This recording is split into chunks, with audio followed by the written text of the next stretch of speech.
大家好，我是福来。这一期和大家分享一道脆皮红烧乳锅。成菜时的口感皮脆，肉质入味，味道香嫩而不腻。材料准备有鸽子2个，将它清洗干净。脆皮乳锅属于粤菜中的一道名菜，在各酒店、餐厅里都是非常受欢迎的一道菜式。今天就和大家一起分享制作的过程。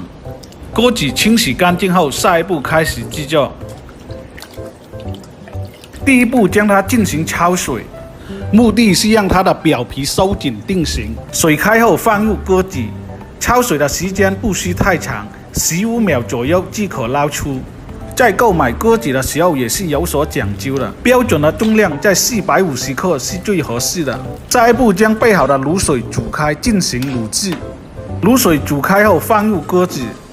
开始煮制的时候，将鸽子放到卤水中，上下的提起2到3次，这样使它更均匀的受热。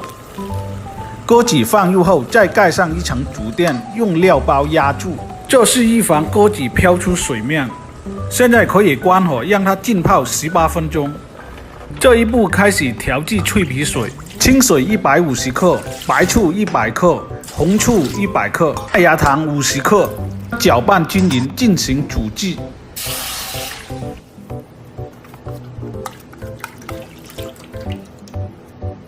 再加入少许的柠檬片，将它煮开后倒出备用。浸泡鸽子的时间到，将它捞出。因为鸽子的体积较小，浸泡的时间不宜太长。浸泡了18分钟，鸽子也完全的入味，熟度也是刚刚好。捞出后，用温水冲去鸽子表面的油脂，让它更容易的吸收脆皮水。将它上钩，均匀的淋上脆皮水。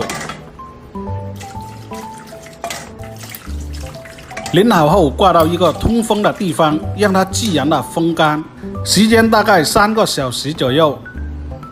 这是经过3个小时自然风干的现状，表皮已经变得很干爽。这时候可以炸制。锅中烧油，油温升至100度，可以放入鸽子进行炸制。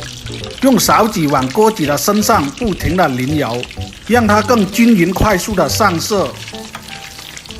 炸制的过程要注意，时间不宜太长，否则鸽子里面的水分就会流失，口感就会变得很柴。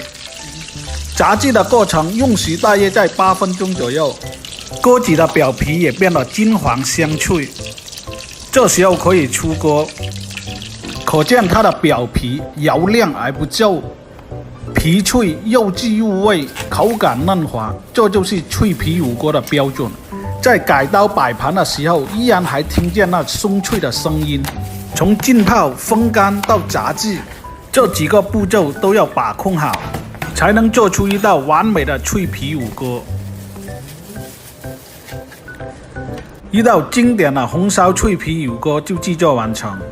本期的视频就到这里，如果你喜欢我做的菜式，请关注我，下期同样有经典的菜式和大家一起分享。感谢您的观看和支持。